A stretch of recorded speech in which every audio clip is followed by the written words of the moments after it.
정말 제대로 찾아오셨어요. 제가 또 한 플러팅 합니다. 플러팅 장애인인데요. 놓치지 않은 거죠. 사냥을 한 거죠. 올해 뽀뽀 정도는 갑자기 팍 이렇게 좀 해보고 뭐 그럴 수 있잖아요. 전 X 이름 부른다는 건 사실 말도 안 되죠. 정신 다들 똑바로 차리고 연애를 하셔야 합니다. 지난번에 이어서 사연 고민 읽기 2편 마저 시작해보도록 하겠습니다. 시작하기에 앞서 이번에도 말씀드리지만 제가 사연을 읽고 말씀드리는 그런 조언은 어디까지나 저희 의견이라고 생각해주시면 감사할 것 같고 앞으로도 계속 이 코너를 진행할 예정이니 사연과 고민 이메일로 많이 보내주시면 감사하겠습니다. 더보기란에 어디로 이메일 보내야 되는지 제가 적어놓을게요. 첫 번째 사연입니다. 안녕하세요. 중학교 2학년 때부터 헌초비님 영상을 보던 초코비입니다. 아주 기특하신 분이군요. 저는 중학교 생활을 즐겁게 마치고 고등학교에 입학했습니다. 그런데 제가 입학한 학교가 상업고라서 담배를 피우는 친구들도 많고 문신을 한 친구들도 많았습니다. 저는 그 친구들에 비하면 상대적으로 훨씬 보수적인 성향이었습니다. 여러 가지 개인 사정도 있었고 조금 무서워 보이는 친구들이 저에게 은근히 눈치를 주는 것도 너무 무서웠습니다. 그래서 저는 갑작스럽게 자퇴를 하게 됐습니다. 정말 갑작스러운 결정이었지만 그때는 어쩔 수 없다고 느꼈습니다. 자퇴를 한 뒤에는 그동안 힘들었던 마음을 조금씩 다스리고 있었습니다. 그런데 집과 헬스장만 왔다 갔다 하다 보니 너무 심심했습니다. 그래서 같은 지역에 사는 레즈비언 친구를 만들고 싶어서 1대1 오픈 채팅방을 만들었습니다. 처음에는 이상한 사람들만 계속 들어와서 현타가 왔습니다. 그래서 그냥 방을 삭제할까 하고 생각하던 중에 드디어 조금 정상적으로 보이는 동갑 친구가 생겼습니다. 하지만 바로 믿을 순 없었습니다. 그 친구도 이상한 사람일 수 있으니까 저는 일주일 동안 대화를 하면서 어떤 사람인지 지켜봤습니다. 대화를 해보니 이상한 사람은 아닌 것 같았습니다. 그래서 제가 먼저 만나자고 했습니다. 그리고 실제로 만났는데 생각보다 키도 크고 잘생겼습니다. 금방 사랑에 빠지는 편인 저는 그때부터 조금 호감이 생겼습니다. 바로 호감이 생기셨군요. 온라인에서는 그냥 조금 엉뚱하고 재미있는 친구라 생각했습니다. 그런데 실제로 만나보니 잘생겨 보였고 정말 괜찮은 사람처럼 느껴졌습니다. 그 이후로 3번 정도 더 만났습니다. 콩깍지인지는 잘 모르겠지만 보면 볼수록 멋있어 보이고 설렜습니다. 하지만 그 친구가 저를 어떻게 생각하는지는 아직 모르겠습니다. 그래서 플러팅을 해보면서 그 친구가 어떻게 반응하는지 보고 싶습니다. 그런데 문제는 제가 정말 소심하고 애정 표현을 잘 못한다는 것입니다. 그래서 플러팅을 어떻게 해야 할지 모르겠습니다. 헌초비님이 플러팅하는 방법을 알려주신다면 저도 용기 내서 제대로 해보고 싶습니다. 긴 글 읽어주셔서 감사합니다 라고 풋풋한 사연이 왔습니다. 일단 플러팅을 어떻게 해야 하는지 질문을 해주셨는데 정말 제대로 찾아오셨어요. 제가 또 한 플러팅 합니다. 플러팅 장애인인데요. 사실 플러팅도 막 하면 안 돼요. 막 하면 안 되고 사람이 누울 자리 보고 눕는다는 말이 있잖아요. 이 사람한테 내가 플러팅을 마구마구 해도 되는지 확인을 해보는 작업이 좀 필요하다고 생각해요. 왜냐하면 고백 공격이라는 말도 있잖아요. 내가 좋다고 무작정 들이대는 게 상대방한테는 큰 부담이 될 수도 있고 되게 이기적인 마음으로 느껴질 수도 있거든요. 그래서 막 플러팅을 해보기 전에 이 친구가 우선 나에 대해 호감이 어느 정도 있는지를 확인을 해봐야 될 것 같아요. 근데 이 작업이 어렵지 않아요. 왜냐하면 이것은 이성관계를 대할 때뿐만이 아니라 친구를 사귈 때에도 아니면 새로운 누군가를 만났을 때에도 나한테 호의적인 사람인지 나랑 좀 친해지고 싶은지 이런 정도는 학교에서든 직장에서든 사회생활을 해본 사람이라면 누구든지 바로 느껴지는 부분이라고 저는 생각을 하거든요. 관심이 없는 게 티가 나거나 뭐 연락을 하게 됐을 때 연락 텀이 길다든지 이러면 아, 저 사람은 나한테 별로 관심이 없구나. 아, 나랑 별로 친해지고 싶은 의사가 없구나. 이런 걸 저희가 말로도 알 수 있고 그 사람 표정이나 제스처나 여러 가지 방면으로 유추해 볼 수 있잖아요. 그래서 우선 플러팅을 하기 전에 저는 그 사람이 나에 대해 어느 정도 호감이 있는지 호의가 있는지를 먼저 저는 파악을 해야 된다고 생각해요. 그리고 앞에 보면은 이 사연자분이 조금 사람과의 관계에 있어서 좀 상처가 있으신 것 같거든요. 왜냐하면 상업고에 진학을 한 이후에 비행청소년이라고 해야 되나요? 좀 이런 친구들한테 무서움을 느끼면서 갑작스럽게 자퇴를 하게 됐다고 하셨는데 뭔가 이런 경험들로 미루어 봤을 때 사람을 대하는 것에 있어서 소심해질 수밖에 없는 상황이고 조금 상처가 있기 때문에 더 다가가는 게 힘드실 수도 있다고 생각이 들어요. 또 이거에 대해서 말씀드리고 싶은 게 무리해서 막 잘 보이려고 하게 되기가 저는 쉽다고 생각하거든요. 특히 이성 문제에 있어서는 내가 정말 마음에 드는 사람이 있어. 나 이 사람한테 너무 잘 보이고 싶어. 그래서 원래 내 성격은 그렇지 않은데 무리해서 더 외향적으로 행동을 하고 그 사람을 막 웃게 만들고 싶어서 괜히 막 농담도 하고 말도 많이 하고 이렇게 내가 평소에 하지 않을 만큼의 많은 이런 에너지를 쓰게 되면 결국에는 본인 스스로도 지치게 되고 그리고 그 사람도 그런 게 결코 편하게 느껴지지가 않아요. 사람들은 그런 걸 다 느낀단 말이에요. 그래서 너무 무리해서 이 사람한테 다가가려고 하기보다는 있는 나 자신을 보여주면서 꾸준하게 연락하고 만나면서 관계를 발전시켜 나가는 게 더 맞는 것 같아요. 그렇게 해서 그 사람과 관계를 발전시켜야 나중에 부작용도 덜한 것 같아요. 무리하게 가면을 쓰고 행동을 해서 이 사람의 호감을 얻어낸다고 한들 오히려 그 사람 입장에서는 연애 초에는 이 사람이 안 그랬는데 왜 이렇게 막 요즘은 나한테 뭔가 무관심한 것 같지? 옛날에는 내가 조금만 이렇게 막 농담을 해도 엄청 크게 반응하고 웃어주고 받아주고 그랬는데 지금은 별로 그렇지가 않네. 나한테 관심이 없나? 아, 이 사람 변했네. 이렇게 느낄 수 있단 말이죠. 그냥 꾸준하게 연락하고 대화해보고 만나보고 하는 게 베스트인 것 같아요. 그렇게 해서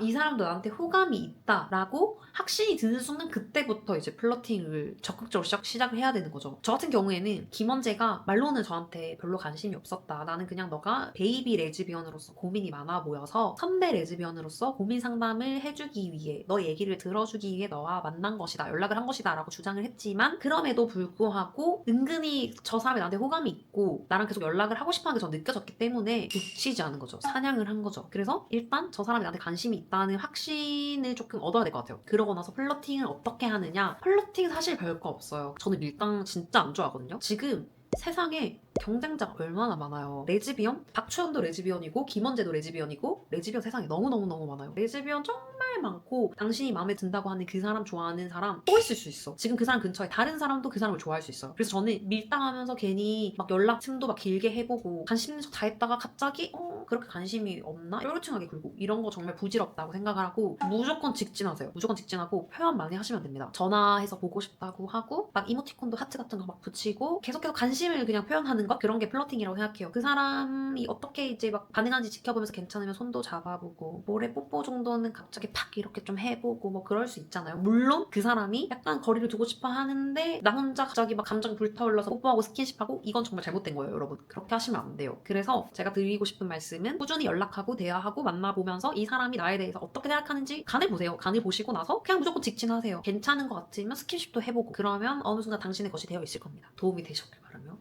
다음 사연으로 넘어가도록 하겠습니다. 안녕하세요. 저는 7년 동안 만난 애인 K가 있습니다. K는 저보다 3살 많습니다. 저는 아직 20대 중후반이고 원래부터 혼자만의 개인 공간을 정말 중요하게 생각하는 사람입니다. 그리고 제가 성소수자라는 것을 알기 전부터도 비혼주의자였습니다. 그런데 K는 계속 언젠가는 우리가 동거라는 이름의 결혼을 하게 될 것처럼 말합니다. 한국에서는 저희가 법적으로 결혼할 수 없으니 K는 동거를 결혼과 비슷하게 생각하는 것 같습니다. 저는 7년 동안 이 이야기를 계속 얼버무려 왔습니다. 그런데 이제는 이 문제가 점점 현실로 다가오는 것 같다 고민이 됩니다. 진짜 문제는 K가 지금까지 본가에서 독립하지 않고 있다는 점입니다. K는 나는 나중에 너랑 같이 살게 될 때 나갈 거야 라고 말합니다. 그런데 저는 결혼이 곧 동거라고 생각하지 않고 동거가 꼭 해피엔딩이라고도 생각하지 않습니다. 저는 개인 공간이 꼭 필요한 사람입니다. 그래서 K가 생각하는 미래와 제가 원하는 미래가 다를 수 있다는 생각이 듭니다. 이 문제를 어떻게 이야기해야 아무도 크게 상처받지 않고 해결할 수 있을지 모르겠습니다. 한국에서는 법적 결혼이 어렵기 때문에 우리가 결혼과 비슷한 해피엔딩에 가까워지려면 결국 동거를 선택해야만 하는 것인지도 고민됩니다. 이거 정말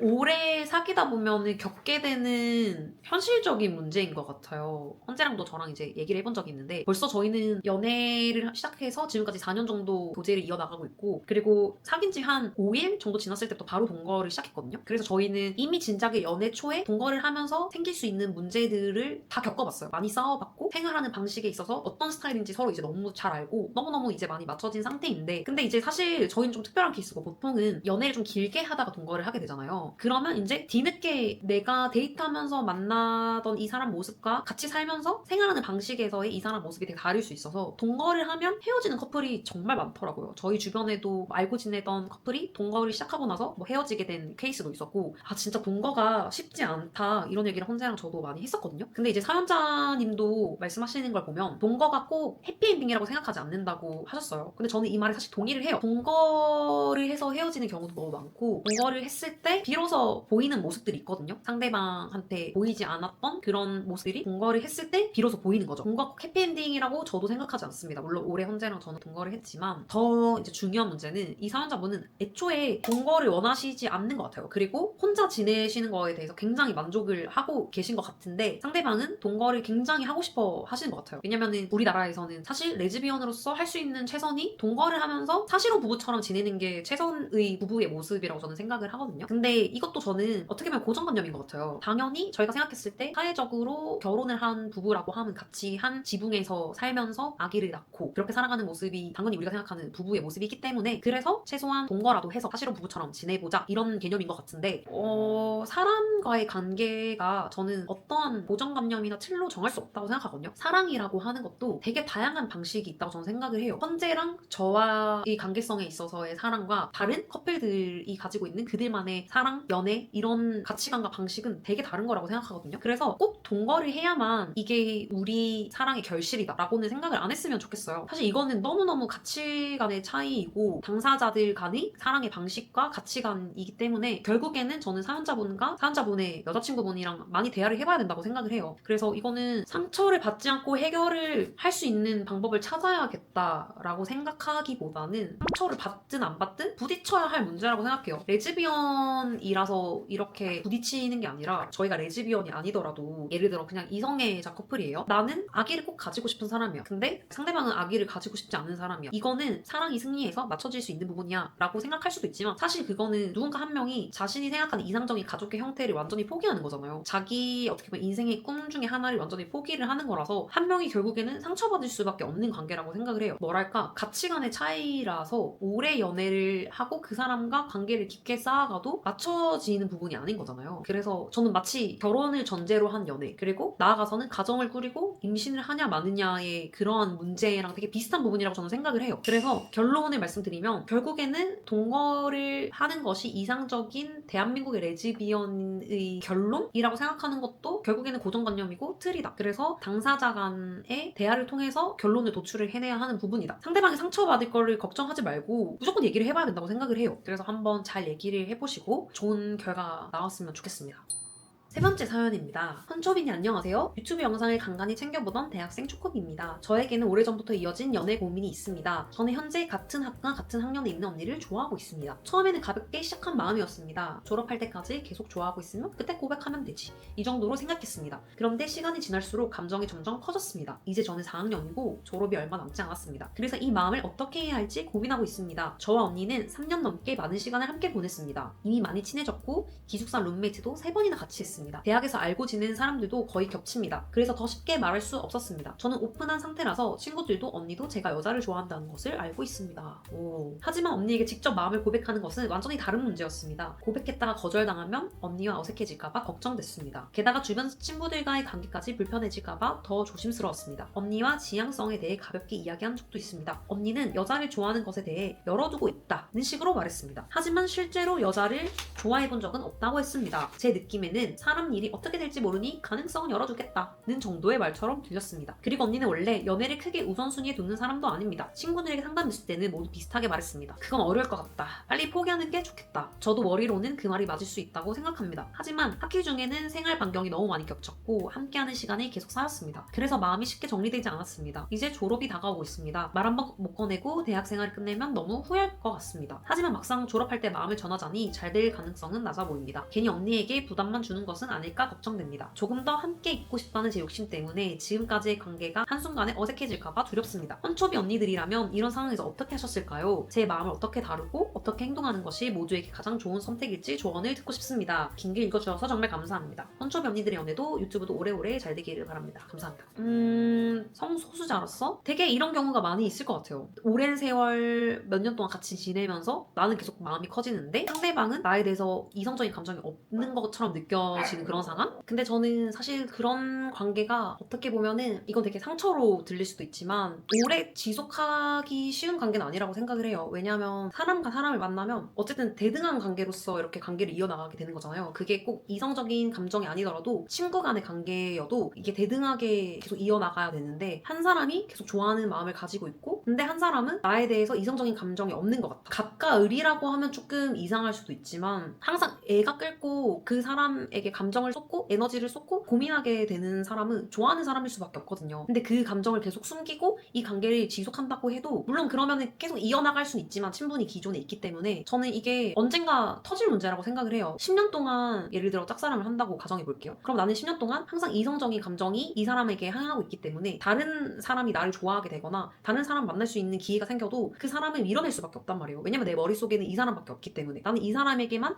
계속해서 몇 년 이상 나의 애정과 감정을 계속해서 쏟고 있기 때문에 다른 사람을 받아들일 수 있는 그런 여력이 없단 말이죠. 나이도 그렇게 많지 않은 나이잖아요. 앞으로 정말 많은 사람들을 인생에서 만나게 될 거고 분명히 사연자분을 좋아하게 되는 사람도 생길 거란 말이죠. 근데 이렇게 나에 대해서 이성적인 감정이 없는 사람한테 초점을 맞추고 있으면 다른 기회들을 다 놓치게 될 거라고 생각이 들어요. 그리고 완전히 내가 숨긴다고 해도 저는 완벽하게 숨겨지지 않는다고 생각하거든요. 왜냐하면 은연중에라도 내가 계속 이성적인 감정을 품고 있으면 상대방도 긴가민가 할 거예요. 왜냐면 너무너무 잘해줄 수밖에 없어요. 왜냐면 내가 좋아하는 사람이기 때문에 그 사람한테 다른 친구들 대할 때보다 훨씬 더 잘해줄 수밖에 없고, 그 사람이 부르면 바로 나가고, 그 사람이 하고 싶은 게 있다고 하면 바로 내가 같이 가줘서 같이 하고 싶고, 먹고 싶은 게 생겼다고 하면 뭐 사다 준다든지 같이 먹어줄게 뭐 이렇게 된다든지, 그렇게 되기 때문에 이 사람도 정말 과하게 잘해주고 있다는 걸 느낄 수밖에 없다고 생각하거든요. 그래서 언젠가는 분명히 터질 문제라서 계속 숨기면서 이 관계를 유지한다는 게 어떻게 보면은 톡식한 관계가 될 수 있지 않나. 이걸 숨기고 앞으로 이 언니랑 계속 관계를 지속한다고 한들 결국에는 지쳐서 나가 떨어지는 건 사연자님이 될 수밖에 없고, 사람이랑 동물이 그래요. 내가 가지 못한 길에 대해서 늘 미련이 남고, 그리고 심지어 그 사람이 늘 내 곁에 있는 사람이야. 내가 내 이성적인 감정의 뚜껑을 닫고 잘 지낼 수 있을 거라 생각하지만 사람이 또 욕심이 있기 때문에 계속 눈앞에 아른거리고 계속 연락하고 계속 만나게 되고 이러면 아쉬울 수밖에 없단 말이에요. 저는 그래서 그런 관계가 과연 정말 진정성이 있는 관계인지, 그게 건강한 관계는 아니라고 생각이 들거든요. 그래서 저라면 사실, 물론 이거는 제 성격이에요. 저라면 사실 이 언니랑 앞으로 지금과 같은 관계가 유지되기 어렵다고 한들 고백을 할 것 같아요. 그러고 다시는 안 보는 관계가 돼서 친구로라도 남지 못하는 상황이 되더라도 그래도 고백을 하고 차라리 풀풀 털어버리는 게 저는 맞다고 생각을 하거든요. 이 언니가 받아준다고 하면 정말 정말 베스트지만, 만약에 받아주지 않더라도 서로가 생각했을 때 이 사람을 놓치기 아쉬울 만큼 사람으로서 너무 좋은 사람이라고 하면 그 언니가 이성적으로 너를 받아줄 순 없지만 계속 그래도 친구로 남았으면 좋겠다라고 말을 할 거예요. 왜냐면 너무너무 내가 아끼는 동생인데 이 동생이 나한테 이성적인 감정이 있었다고 해서 아 그래? 그럼 난 이제 너랑 더 이상 친구 안 하고 싶어, 이렇게 되는 게 좀 더 어렵다고 생각하거든요. 그리고 심지어 이 언니가 앞에 이제 사연자분이랑 대화를 나눈 걸 보면은 호모포비아는 아닌 것 같거든요. 혐오하는 사람이 아닌 것 같아서 오히려 더 자신감 있게 고백을 해보는 게 낫지 않을까? 저는 그렇게 생각합니다. 용기를 내서 고백을 해보시길 추천드립니다. 오늘의 마지막 사연입니다. 이 사연은 제가 끝까지 한번 읽어보니까 저한테 조언을 구하는 건 아닌 것 같고, 영상을 보고 계신 모든 초코비들에게 오히려 조언을 해드리고 싶은 사연자분인 것 같아요. 이런 경우도 있으니 참고해라, 그런 종류의 사연인 것 같아요. 한번 여러분과 공유해보도록 하겠습니다. 안녕하세요. 저는 20대 후반이고 1년 정도 연애 중인 구독자입니다. 인스타 스토리를 보고 저도 재밌는 사연 하나를 보내봅니다. 저희가 사귄 지 10일도 안 됐을 때였습니다. 아직 알콩달콩하고 풋풋한 시기였고 밤마다 전화한 것이 일상이었습니다. 그런데 사건은 그렇게 시작됐습니다. 저는 이번 여자친구가 첫 연애였습니다. 하지만 여자친구에게는 전에 만났던 X가 있었습니다. 어느 날 밤 평소처럼 통화를 하고 있었는데 여자친구가 갑자기 저를 다른 이름으로 불렀습니다. 처음에는 제가 잘못 들었나 싶어서 그냥 넘어갔습니다. 그런데 5분 뒤 여자친구가 또 저를 다른 이름으로 불렀습니다. 저는 친구 이름이랑 헷갈렸나 보다 라고 생각하며 또 참았습니다. 정말 많이 참으셨네요. 저 같으면 바로 물어봤을 텐데. 사람은 3번은 참으라고 하잖아요. 그래서 꼭 참고 있었는데 결국 3번째에도 또 X의 이름을 부르는 순간 저도 폭발했습니다. 저는 이를 꽉 깨물고 물어봤습니다. 땡땡땡이 누구야? 그러자 여자친구는 태연하게 말했습니다. 고등학교 친구가 있는데 방금 전화해서 헷갈렸어. 미안. 저는 결국 그 말을 믿고 넘어갔습니다. 그렇게 약 2주 뒤 여자친구가 고등학교 친구들을 소개해주겠다며 자리를 만들었습니다. 저는 많이 긴장했습니다. 그래도 여자친구의 친구들과 잘 지내고 싶어서 나름대로 열심히 분위기를 맞추고 있었습니다. 그런데 조금 늦게 한 친구가 들어왔습니다. 예를 들어 그 친구의 이름이 유리라고 해보겠습니다. 그런데 여자친구가 전화하면서 말했던 이름은 유이였습니다. 저는 아무 의심 없이 말했습니다. 네가 그 친구구나, 안녕? 나는 이름이 유이인 줄 알았는데 유리구나. 그 순간 애인과 친구들의 표정이 갑자기 굳었습니다. 친구들은 당한 얼굴로 말했습니다. 뭐? 유이? 그리고 저는 그 자리에서 직감했습니다. 내 의심이 맞았구나. 사실 그전에도 살짝 의심은 했습니다. 그래도 믿어보자는 마음으로 참고 있었습니다. 저는 조용히 친구들에게 물어봤습니다. 혹시 유이라는 이름이 설마 X야? 그러자 친구들은 안절부절 못하기 시작했습니다. 친구들이 되게 솔직하신 것 같아요. 동공도 심하게 흔들렸습니다. 저는 그 모습을 보며 애써 웃고 있었습니다. 그런데 갑자기 한 친구가 저 대신 애인에게 화를 내기 시작했습니다. 그러더니 다른 친구들도 같이 말했습니다. 야, 그건 진짜 아니지. 그걸 왜 숨겨? 왜 계속 숨쉬고 있어? 나가줄래? 산소 아까워. 친구들이 대신 화를 내준 덕분에 실망했던 제 마음이 조금 풀렸습니다. 하지만 그렇다고 바로 풀린 티를 내고 싶진 않았습니다. 그래서 그날 이후 제가 사소한 실수를 할 때마다 약 3번 정도 이렇게 말했습니다. 그래도 X 이름 부른 것보단 덜한 실수 아니야? 귀엽네요. 그러면 여자친구는 입을 꼭 닫고 아무 말도 못했습니다. 신기하게도 그 사건 이후로는 여자친구가 단 한 번도 그런 실수를 하지 않았습니다. 완전히 정신을 차린 것 같았습니다. 오히려 이제는 여자친구가 다른 사람 이름 대신 제 이름을 실수로 부를 때가 있습니다. 그럴 때면 저는 이렇게 생각합니다. 이 사람이 이제 진짜 나만 생각하는구나. 한편으로는 이런 생각도 듭니다. 전 X를 얼마나 좋아했던 거야? 그래도 지금은 여자친구가 다른 사람을 부르다가 제 이름이 튀어나오는 모습마저 너무 귀엽고 사랑스럽습니다. 아무튼 지금은 그때 이야기를 하면서 서로 많이 웃습니다. 다행히 아직도 잘 만나고 있습니다. 그때는 정말 서운했고 심장이 철렁했지만 지금 생각하면 또 하나의 연애 에피소드가 된 것 같습니다. 사연 읽어주셔서 감사합니다. 전국의 커플분들, 연애 초반에는 특히 이름 조심하시길 바랍니다. 연애 초반에 이런 실수를 할 수도 있다고 생각은 하거든요. 근데 제 생각에는 아마 지금 사연자분을 만나기 직전에 X분과 연애가 끝난 지 얼마 안 됐을 때였을 것 같아요. 그래서 실수로 전 여자친구 이름을 부르신 것 같은데 그래도 다행히 잘 만나고 계신다고 하니까 사연자분이 제가 봤을 때 좀 대인배신 것 같아요. 사실 이게 사람 따라 민감할 수 있거든요. 어떤 사람한테는 전 여자친구 이름을 부른다는 게 정말 큰 상처가 될 수도 있어요. 예를 들어 제가 김원지한테 갑자기 전 여자친구 이름을 부른다고 하면 그날 저는 거의 제삿날이라고 생각하면 될 것 같아요. 전 X 이름 부른다는 건 사실 말도 안 되죠. 정신을 다들 똑바로 차리고 연애를 하셔야 합니다. 어쨌든 오늘 이렇게 마지막 사연까지 여러분과 공유를 해드렸는데요. 제가 유튜브를 오래 쉬는 동안 하이프라는 기능이 생겼어요. 하이프 버튼을 눌러주시면 제 채널이 더 많은 분들에게 노출을 시켜준대요. 그래서 하이프도 꼭 눌러주시면 정말 감사하겠습니다. 그러면 또 다시 만날 때까지 여러분들 건강 조심하시고 또 만나뵙도록 하겠습니다. For no other song could be worthy of beautiful, wonderful you. Now who could have thought this could happen?